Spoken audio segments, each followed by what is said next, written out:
오늘 주시는 하나님의 말씀은 로마서 14장 17절부터 23절까지 말씀입니다. 로마서 14장 17절부터 23절까지 말씀. 제가 가진 성경 신약 성경 259페이지입니다.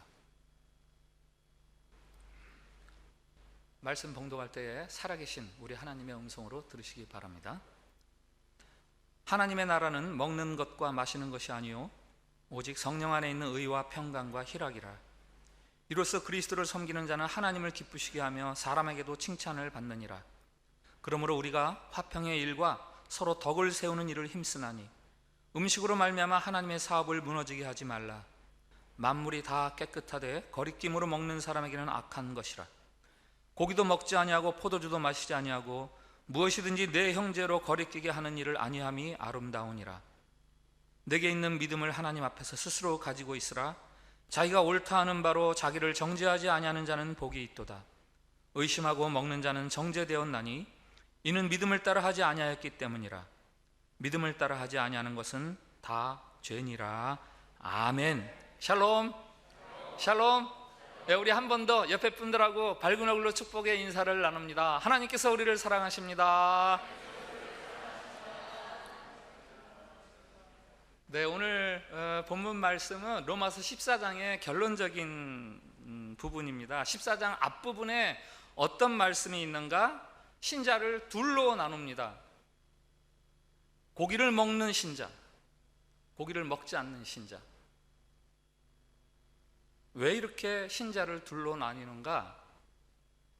당시에는 고기는 로마의 그 이방 신전에 제물로 드려졌다가 유통되는 것들이거든요. 그러니까 예수님을 믿는 신자들이 우상에게 바쳤던 제물을 먹을 수 있느냐? 없느냐? 이렇게 둘로 나뉘는 거죠. 그거 그냥 음식이다 하고 먹는 사람을 믿음이 강한 사람이다 이렇게 이야기하고 있고요. 그거 못 먹어 라고 하는 사람 믿음이 약한 사람이라고 이야기해요. 왜냐하면은 그런 생각은 당시에 이제 우상에게 드려지면 그 음식 속에 귀신이 들어가서 그 음식을 먹으면 그 귀신이 나한테 들어온다라는 이런 잘못된 그 신론에 사로잡혀 있는 사람들이니까 믿음이 약한 사람들이다 그렇게 부르는 거죠. 그러나 더 중요한 것이 있어요. 이 이야기를 쭉 하는 것은 뭐가 믿음이 강한 거고 뭐가 믿음이 약한 거다 그런 이야기를 하려고 하는 게 아니에요. 누가 믿음이 좋으냐 이거를 구별하려고 하는 이야기가 아니에요. 이 이야기를 하는 중요한 이유가 있어요. 이 둘 사이에서 강한 자가 자기 믿음을 자랑하는 것처럼 그렇게 해서 약한 사람을 넘어뜨리지 않도록 조심해라 이 이야기를 하려고 하는 거예요. 우리가 사는 것도 죽는 것도 다 그리스도를 위해서 살고 죽을 수 있는 사람들인데 만일 내가 양보하고 배려하지 않고 내가 옳다 내가 이거다 하고 그것을 주장해서 하나님이 사랑하시는 한 형제를 실족하게 한다면 그거 그렇게 하지 말아라 라는 이야기를 하는 겁니다. 오늘 20절에서 이런 말씀을 하시죠. 음식으로 말미암아 하나님의 사업을 무너지게 하지 말아라. 음식 때문에 하나님 사업 무너지게 하지 말아라. 사소한 거, 먹는 거, 마시는 거 그런 것 때문에 하나님 사업이 훼손되지 않게 하라라는 거예요. 그보다 더 중요한 것이 있다. 사람의 생명을 세우는 것, 그게 중요하다라는 얘기죠.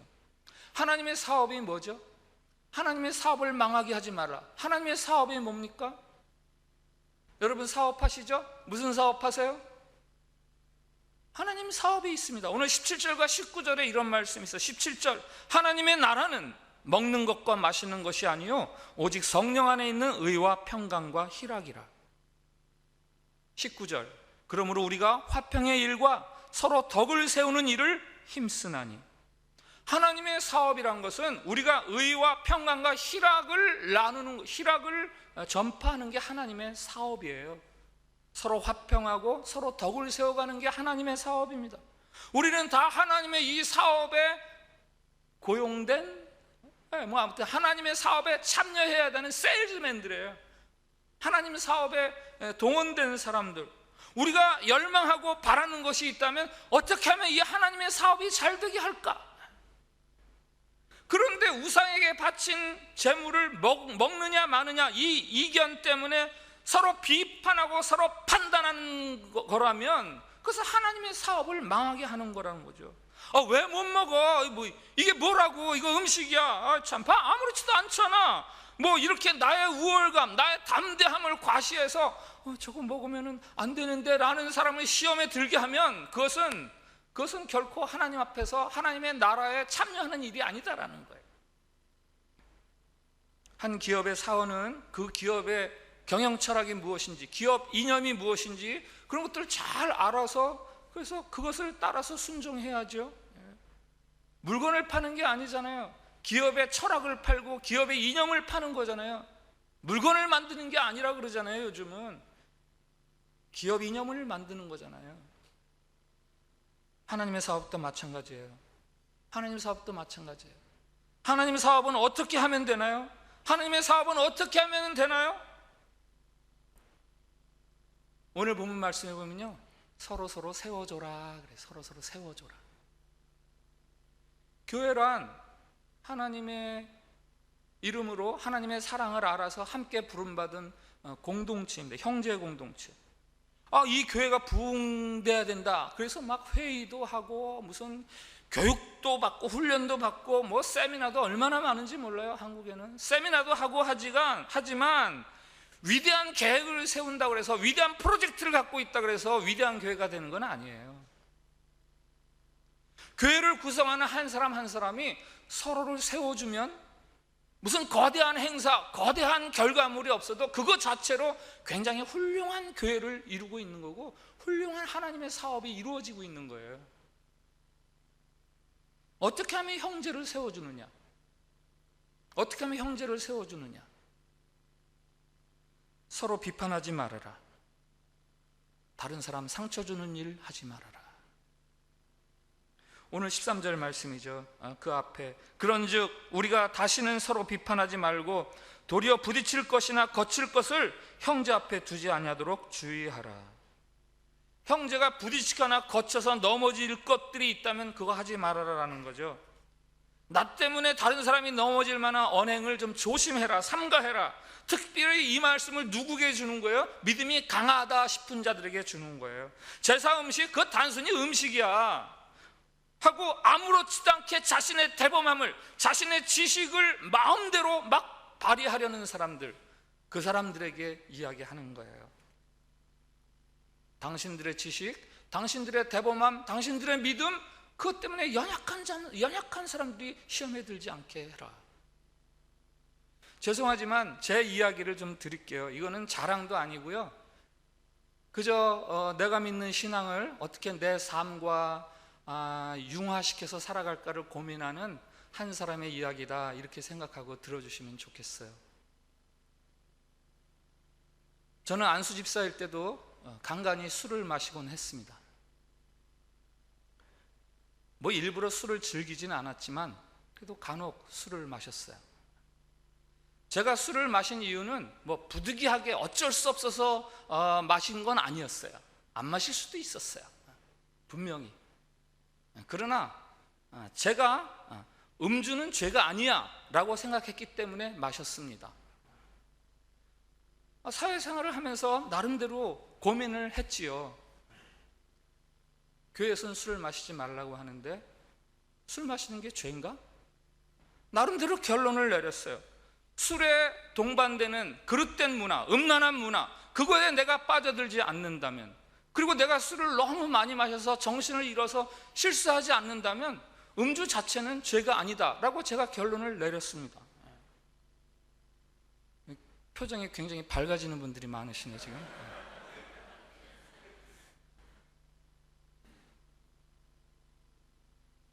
근데 한 가지 고민이 있었어요. 저는 직장 생활을 서울에 했으니까 서울에서 술을 마시고 집은 인천이니까 인천에 오려면 지하철, 전철을 타고 가야 되는데 제가 다니던 교회는 수만 명 교회고 저는 그 교회에서 지휘를 하고 있었습니다. 그러니까 제가 모르는 많은 제 교회 신자들이 저를 알고 있었어요. 만약에 제가 술을 마시고 얼굴이 벌게서 냄새를 풍기면서 지하철을 타고 간다면 내가 모르는 우리 교회 신자가 어떤 생각을 할까? 앞에서 제가 지휘를 하면서 찬양을 들으면 예배 시간에 그가 은혜를 받을 수 있을까? 저 술 먹는 지휘자 저거 뭐 은혜는 고사하고 부정적인 마음에 꽉 사로잡혀서 예배를 망치는 거 아닌가? 그래서 제가 술을 마시는 날은 서울에서 혼자 택시를 탔습니다. 혼자 택시를 대절해서 인천까지 택시를 타고 다녔어요. 상당히 많은 돈을 지불을 했죠. 교통비는 제법 많이 들었지만 매우 지혜로웠다고 생각합니다. 술 마시는 여러분, 술 마시는 것이 믿음과는 상관없는 것이라 할지라도 만약에 술 마시는 여러분을 바라보는 옆 사람에게 일일이 여러분이 설명할 수 없다면, 일일이 그들에게 해명할 수 없다면, 여러분들이 집사라는 것, 장로라는 것, 목사라는 것을 알고 있는 옆 사람을 위해서 술을 마시지 마세요. 한국의 한 유명한 목사님의 이야기예요. 다른 교회 장로로 피택된 분이 자기 교회 목사님에게는 상담 못하고 너무 창피하니까 이 목사님에게 전화를 해서 상담을 합니다. 목사님, 제가 우리 교회에서 이번에 장로로 피택되었습니다. 근데 제가 담배를 못 끊었어요. 끊으려고 애를 써도요 이미 중독 상태라 끊을 수가 없습니다. 어떻게 해야 되죠? 제가 장립을 받아야 되나요? 아니면 담배는 끊을 수 없습니다.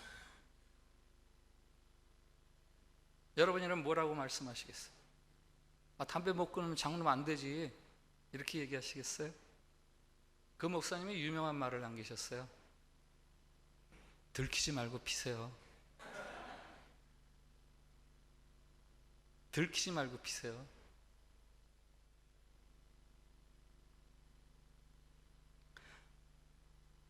이 말을 들으면서 여러분들 중에서 혹시 우리 박 목사님 지금도 혼자 계실 때 몰래 술 마시는구나 뭐 이렇게 생각하실까봐 제가 말씀드려요. 저는 술, 담배 다 끊었어요.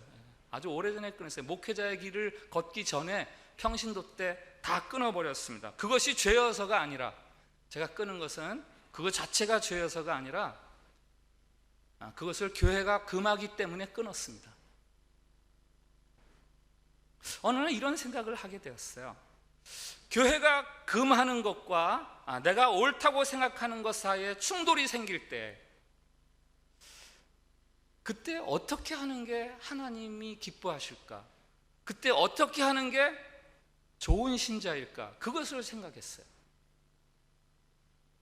이걸 왜 하지 말라 그래? 이게 뭐가 나쁘다고? 하면서 내 생각을 고집하는 것보다는, 그래, 내 생각은 이렇지만 내가 속한 교회가 하지 말라고 하니 내가 하지 말자 하는 게 하나님이 훨씬 기뻐하시겠더라고요. 순종이 제사보다 낫다라는 말씀이 생각이 났고, 순종이 계산하고 따지는 것보다 훨씬 낫다. 그래서 저는 끊어버렸어요. 마음 먹으니까 끊어지더라고요.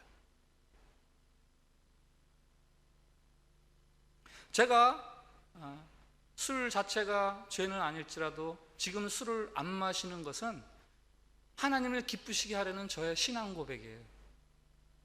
나는 술이 나쁘다고 생각은 안 해요. 그러나 내가 목사로서 내가 속한 교회가 그것을 금한다는 것을 많은 사람이 알고 있으니 저는 안 마시겠습니다. 이건 제 신앙 고백이에요.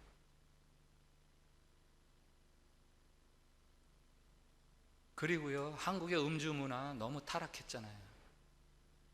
술 마시는 분들 인정합시다. 우리 술과 동반된 그 음란한 문화가 얼마나 많습니까?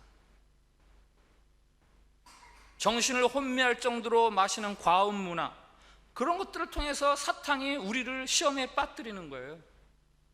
아무리 생각해도 술을 마셔서 얻는 신앙적인 유익보다는, 그건 일이라고 한다면, 술을 마셔서 내가 신앙적으로 해로운 거는 99예요. 100에 가까워요.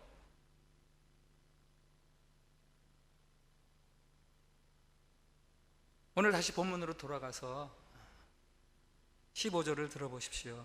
만일 음식으로 말미암아 내 형제가 근심하게 되면 이는 내가 사랑으로 행하지 아니함이라. 그리스도께서 대신하여 죽으신 형제를 내 음식으로 망하게 하지 말아라.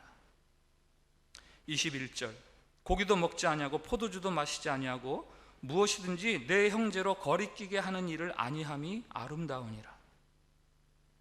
형제가 넘어질 것들, 그런 것들 하지 말라는 거죠. 19절에서는 그것이 곧 화평과 덕을 세우는 일이라고 말합니다. 그러므로 우리가 화평의 일과 서로 덕을 세우는 일을 힘쓰나니. 하나님의 기업, 하나님의 비즈니스, 하나님의 일은요, 하나님의 자녀들을, 하나님의 사람들을 통해서 이루어지죠. 믿지 않는 사람들은 하나님을 모르기 때문에 하나님을 믿는 사람들을 통해서 하나님의 나라를 알게 됩니다. 하나님을 알아가게 됩니다. 인도네시아 사람들이 우리를 보고 한국에 가보지도 못했지만 한국은 저런 나라구나 라고 생각하는 거하고 똑같죠. 하나님 나라는 교인들이 대신 하나님 나라가 무엇인지 보여주는 거예요. 우리가 보여주어야 할 하나님 나라의 본질은 과연 무엇입니까? 여러분이 하나님을 알지 못하는 사람들에게 내가 믿는 하나님의 나라는 이런 거야 라고 보여주어야 할 그 본질은 무엇이에요? 17절, 하나님 나라는 먹는 것과 마시는 것이 아니요 오직 성령 안에서 의와 평강과 희락이라. 의와 평강과 희락, 이게 하나님 나라의 본질이에요. 이 구절을 가지고 두 가지 견해로 해석을 하더라고요. 하나는 이것을 하나님이 우리 안에서 이루어가시는 구원에 대한 이야기다. 하나님이 그리스도의 의, 로마서 하다 보면 이제 그리스도의 의, 하나님의 의, 그럼 뭔지 이제 아셔야죠. 하나님의 의를 먼저 나타내심으로 우리를 의롭다 하시고, 그래서 우리 안에 평강이 있게, 평화가 있게 하시고, 그리고 그 평화로 말미암아 우리가 즐거움을 누릴 수 있게 하는 것이 하나님의 나라다라는 그런 해석이 있고요. 또 하나는 이것은 하나님 나라의 백성된 사람들이 어떻게 살아가야 하는가를 가르치는 말씀이다. 즉 우리가 다른 사람과 올바른 관계, 그게 의라 그랬잖아요. 관계에서 건강한 것, 그게 의. 다른 사람과 건강한 관계를 유지해서 다른 사람과 평화를 누림으로 같이 살아가는 사람들과 즐거움을 나누어 갖는 것, 그것이 하나님의 나라다라는 이야기죠. 이 둘 중에서 무엇이 옳든 간에 하나님을 믿는 사람들로부터 시작해서 그 주변 사람들이 평화하고 그 주변 사람들이 즐거워하는 것, 이것이 바로 하나님 나라의 본질이에요.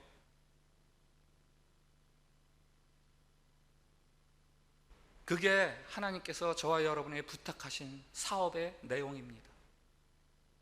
하나님의 사업, 하나님의 일에 대해서 오해하는 게 있어요. 하나님의 일을 교회 안에서 봉사하는 거로 그렇게 제한하는 그런 사람들이 있습니다. 교회 봉사도 중요한 하나님의 일이죠. 저는 많은 사람들이 교회를 위해서 봉사하면 좋겠어요. 그러나 하나님의 일의 본질은 그냥 교회에서 열심히 봉사하는 게 아니에요. 어느 날 예수님에게 제자들이 질문을 해요. 요한복음 6장이에요. 저희가 묻되 우리가 어떻게 하여야 하나님의 일을 하오리까? 제자들이 왜 이런 질문을 하냐? 이것은 오병이어의 현장 이야기거든요. 작은 음식 가지고 수천 명이 먹으니까 제자들이 깜짝 놀랐죠. 그래가지고 예수님에게 묻는, 우리가 어떻게 해야 하나님의 일을 할 수 있습니까? 어떻게 해야 이런 놀라운 일들을 우리가 할 수 있지요? 그때 주시는 주님의 답을 혹시 알고 계세요? 예수님이 이렇게 대답하세요. 예수께서 대답하여 이르시되 하나님께서 보내신 일을 믿는 것이 하나님의 일이니라 하시니. 하나님이 보내신 일을 믿는 것, 독생자의 아들 예수 그리스도를 이 땅에 보내시기까지, 죽게 하시기까지 하시는 그 하나님의 사랑을 믿는 것, 그게 바로 하나님의 일이라는 거예요. 무슨 가시적인 성과를 내기 위해서 하는 것, 그것이 하나님의 일이 아니라 하나님을 신뢰함으로 살아가는 것. 그러다 보면은 기적도 일어날 수 있죠. 그러다 보면은 아주 충성스러운 열심도 일어날 수 있지만은 기적이나 열심을 보이는 것 자체가 하나님의 일은 아니에요. 우리의 삶은 무수한 선택으로 결정됩니다. 하루하루가 얼마나 많은 결정을 하면서 살아가는지 몰라요. 그때 무엇을 기준으로 내가 선택을 하고 무엇을 기준으로 결정을 하는가? 선택의 기준이 뭐죠? 여러분, 오늘 22절 23절을 들어보세요. 내게 있는 믿음을 하나님 앞에서 스스로 가지고 있으라. 자기가 옳다 하는 바로 자기를 정죄하지 아니하는 자는 복이 있도다. 네가 옳다고 하는 그것 때문에 스스로 죄 속에 빠지지 말라 이거죠. 의심하고 먹는 자는 정죄되었나니 이는 믿음을 따라하지 아니하였기 때문이라. 믿음을 따라하지 아니하는 것은 다 죄니라. 무슨 말씀이에요? 이게 우리가 선택에 대한 이야기인데 정답은 3번이야. 어떻게든지 3번을 해야 돼. 이런 말씀이 아니에요. 3번 아니면 다 틀렸어. 그런 말씀이 아니에요. 결정할 때 하나님을 믿는 믿음으로 결정했느냐? 그거라는 거예요. 그거. 그러면은 그 다음은 어떻게 해서 결정했든 정답이라는 거예요. 우리는 뭐가 정답인가에 몇 번이 정답이지에 관심이 있습니다. 하나님은 하나님을 믿는 믿음으로 결정을 하면 다 정답이다. 어거스틴이 말했다지요. 하나님을 사랑하라. 그리고 마음대로 해라. 하나님을 사랑하세요. 그리고 마음대로 하세요. 하나님을 사랑하고 그 사랑을 믿는 마음으로 결정하는 것이라면 어떤 것이든 옳다라는 이야기죠.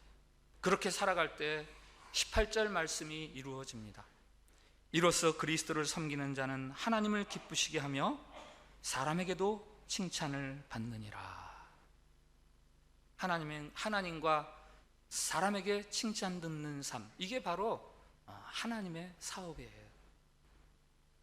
16절에 너의 선한 것이, 너희가 옳다고 생각하는 그것이 비방을 받지 않게 하라.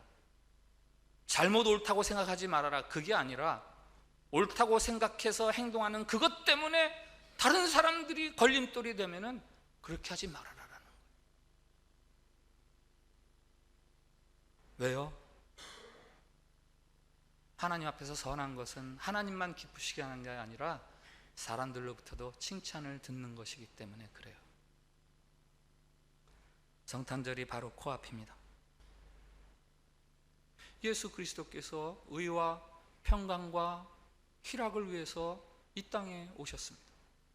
하나님과 동등됨을 다 내려놓으시고 다 포기하시고 인간으로 오셨습니다.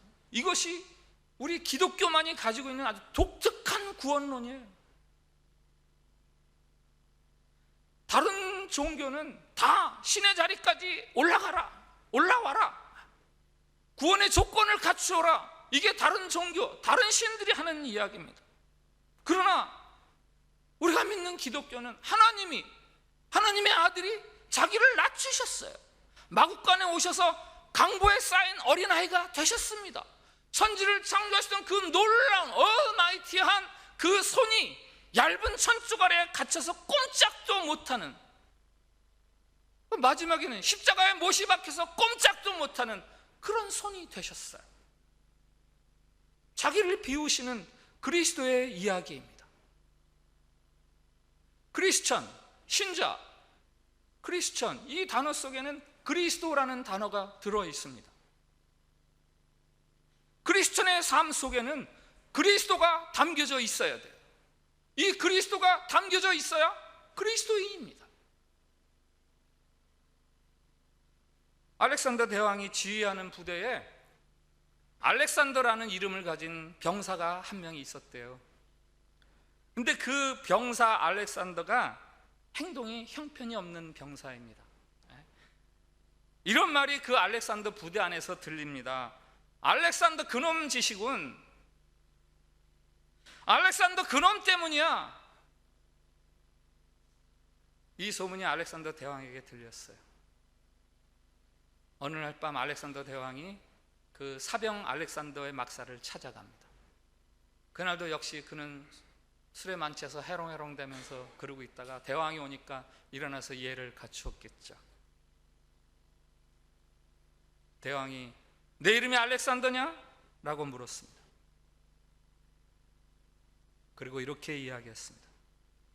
듣자하니 내 행동이 올바르지 못해서 알렉산더라는 이름에 먹칠을 한다는데 둘 중에 하나를 선택해라. 내 이름을 바꾸든가 내 삶을 바꾸든가.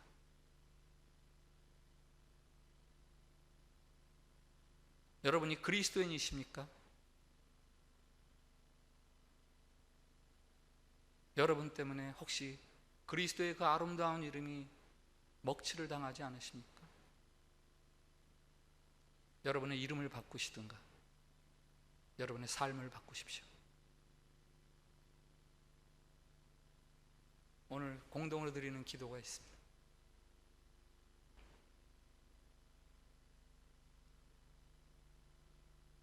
같이 주님 높아진 마음으로 다른 사람을 비난하고 상처를 주는 교만함을 용서하옵소서. 주님 인간으로 오신 예수님처럼 우리 자신을 낮추는 사랑과 겸손을 가르쳐 주옵소서. 주님 우리로 인해 의와 평강과 희락이 자라나는 하나님 사업의 일꾼이 되게 하옵소서. 이 기도를 같이 드리겠습니다. 시작. 주님 높아진 마음으로 다른 사람을 비난하고 상처를 주는 교만함을 용서하옵소서. 주님 인간으로 오신 예수님처럼 우리 자신을 낮추는 사랑과 겸손을 가르쳐 주옵소서. 주님 우리로 인해 의와 평강과 희락이 자라나는 하나님 사업의 일꾼이 되게 하옵소서. 아멘. 제가 기도하겠습니다. 주님 우리는 살아도 주를 위해 살고 죽어도 주를 위해 죽는 주님의 소유입니다. 먹는 것 마시는 것 일상의 사소한 것들까지 다 하나님의 영광을 위해서 할 수 있게 해 주시옵소서. 우리 자신이 지나치게 높아져서 다른 사람을 비난하거나 넘어뜨리는 어리석음 용서해 주옵시고 자신을 비워 가장 낮은 곳에 오신 예수님을 닮아 우리로 인해 의와 화평과 희락이 전파되게 하옵소서. 정당함과 옳음이 다가 아니라 어떻게 다른 사람을 살릴 수 있는지가 우리의 삶의 새로운 이유가 되게 해 주시고 그래서 하나님이 기뻐하시는 거룩한 산 제물된 삶을 살게 해 주옵소서. 예수님 이름으로 기도합니다. 아멘.